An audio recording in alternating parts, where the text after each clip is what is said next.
55%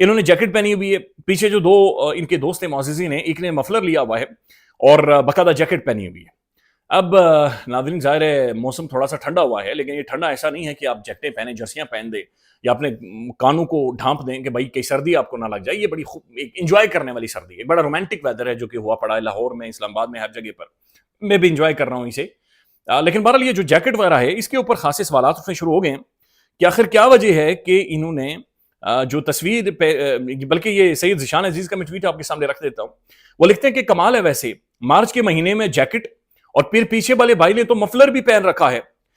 یہ کیا آسٹریا سے آئے ہیں جو انہیں اتنی ٹھنڈ لگ رہی ہے؟ اور دوسری بات یہ کہ تصویر جہاز لینڈ ہونے کے بعد جاری کی گئی ہے, باقی اللہ جانے کون گیا اور کون نہیں گیا. ناظرین جہاز یہاں سے گیا ہے, بات یہ ہے کہ بھائی جہاز یعنی جہاز کی ابھی تک مہندی نہیں اتری. یہ کون سا ناظرین جہاز تھا؟ میں اس سے پہلے یہ کہہ چکا ہوں کہ یہ کوئی پرانا یاما موٹر سائیکل نہیں تھا کہ جس کے پرزے ایک دم خراب ہو گئے یا دھواں مارنا شروع ہو گیا. جہاز جب خریدا جاتا ہے تو اس کی پوری ایک اسسمنٹ رپورٹ ہوتی ہے, ٹیکنیکل رپورٹ ہوتی ہے, ساری ڈیٹیلز بتائی جاتی ہیں. لیکن اچانک سے ناظرین جہاز اٹھتا ہے بھی آنا چلا جاتا ہے, ایک ہفتہ وہاں پر جہاز اسٹے کرتا ہے. کون گیا کون نہیں گیا واللہ عالم, ہمیں تو نہیں پتا. لیکن پاکستانی عوام, پنجاب کی عوام ناظرین یہ سوال پوچھ رہی ہے کہ آخر یہ جہاز خالی کیوں گیا, اور اس کے بارے میں آ کر وضاحت دی جائے, اس کے بارے میں آ کر بتایا جائے. لیکن اس کے بارے میں کوئی ڈیٹیلز نہیں ہے, ایکسپٹ کے تھریٹ کیا جا رہا ہے, دھمکیاں دی جا رہی ہیں مریم اورنگزیب صاحبہ کی جانب سے کہ جناب ہم بنیادی طور پر کیسز کریں گے جو لوگ اس بارے میں سوالات اٹھا رہے ہیں. اب ناظرین مڈل ایسٹ کی طرف آتے ہیں. ڈونلڈ ٹرمپ بری طرح سے ناظرین ہار چکا ہے, شکست کھا چکا ہے. ڈونلڈ ٹرمپ بیک فٹ پر چلا گیا ہے. ڈونلڈ ٹرمپ اس وقت ناظرین ایک شرم کا باعث بنا ہوا ہے امریکہ کے لیے, اور شرم کا باعث بنا ہوا ہے جو کہ ان کا کنٹرول تھا پوری دنیا میں, گلوبلی جو ان کا کنٹرول تھا. اور ٹرمپ ناظرین اس وقت باعث شرم بنا ہوا ہے اپنے اتحادیوں کے لیے بھی, یعنی وہ بھی امبیرسڈ ہو رہے ہیں کہ یار کیا بندہ ہے یہ, لٹرلی کیا بندہ ہے. ڈونلڈ ٹرمپ نے ٹروتھ سوشل کے اوپر آ کر 30-35 لائنوں کا ایک ٹویٹ کیا کہ ایران فیک نیوز چلا رہا ہے. بلکہ الجزیرہ کی خبر کے مطابق ٹرمپ نے یہاں تک کہا کہ جو امریکی میڈیا ہے وہ غداری کر رہا ہے چونکہ وہ فیک نیوز چلا رہا ہے ایران کے کہنے پر. ایران جن کی زبان انگلش نہیں ہے, ایران جن کا لٹریچر انگریزی میں نہیں ہے, ایران جن کی گفتگو بات چیت یعنی ان کا کنٹرول ہی نہیں ہے انگریزی اخبارات کے اوپر, انگریزی میڈیا کے اوپر.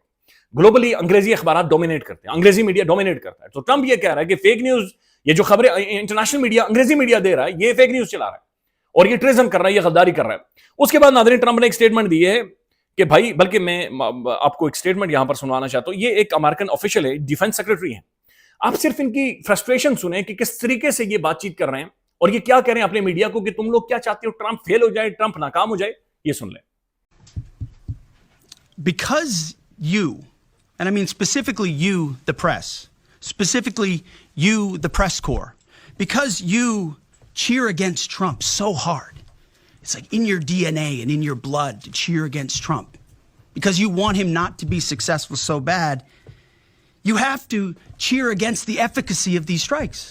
You have to hope maybe they weren't effective.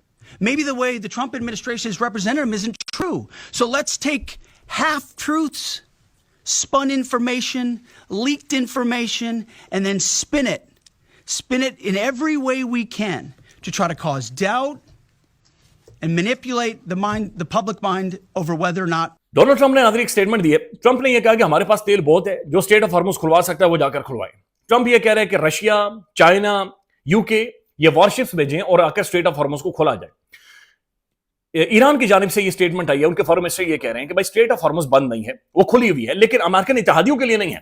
اور پھر جو پیٹرو ڈالر ہے, جو ڈالر کی ہیجمونی ہے, جو سوئفٹ بینکنگ سسٹم ہے, انٹرنیشنل بینکنگ سسٹم ہے, ایران نے اسے بھی چیلنج کر دیا. ایران یہ کہہ رہا ہے کہ اگر آپ نے ٹریڈ کرنی ہے یا اپنے ویسلز کو گزارنا ہے یا تیل خریدنا ہے تو آپ کو تیل بنیادی طور پر خریدنا پڑے گا چائنیز کرنسی میں, یعنی یون میں. ایک نیا بینکنگ سسٹم بنیادی طور پر چائنا نے, معذرت کے ساتھ ایران نے ریکویسٹ بھی کی ہے انڈیا سے کہ برکس کا سمٹ بلایا جائے. برکس جو کہ ایک الگ سے پوری ایک اتھارٹی قائم کی جا رہی ہے ویسٹ کی یا امریکنز کے خلاف, جس کے اندر برازیل ہے, رشیا ہے, انڈیا ہے, یہ سارے ممالک ہیں.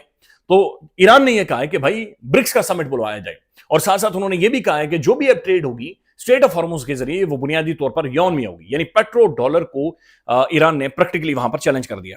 اب ٹرمپ یہ ناظرین کہہ رہا ہے کہ ہمارے پاس تیل بہت ہے, جس نے تیل یہ جا کر کھلوانا ہے اور جا کر کھلوائیں. ابھی تک ناظرین رشیا منع کر چکا ہے, ہم کوئی وارشپس نہیں بھیج رہے.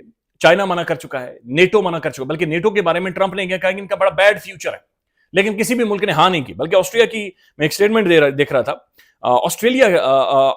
یہ آسٹریلیا کی جانب سے سٹیٹمنٹ ہے کہ آبنائے ہرمز میں تیل لے جانے والے جہازوں کو ایرانی حملوں سے بچانے کے لیے کوئی بحری جہاز نہیں بھیجے گا.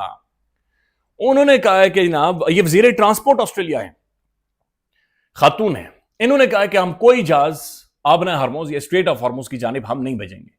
یمن کے اندر ناظرین جو ہوتیز ہیں انہوں نے بھی سٹیٹمنٹ دی ہے کہ وہ ایک اور جو کوریڈور ہے دوسری جانب سے وہ بند کرنے جا رہے ہیں۔ تو امریکہ ناظرین پریکٹیکلی چوک ہو کر رہ گیا ہے، بند ہو کر رہ گیا ہے، اور یہ کرائسس میسیولی بڑھ رہا ہے، اگریویٹ کر رہا ہے، اور یہ چیزیں خراب ہوتی جا رہی ہیں، اور یہ تمام تر صورتحال ناظرین محسوس یہ ہو رہا ہے کہ یہ امریکہ کے ہاتھوں سے مکمل طور پر اس وقت نکل چکی ہے، جو کہ صورتحال بنی ہوئی ہے۔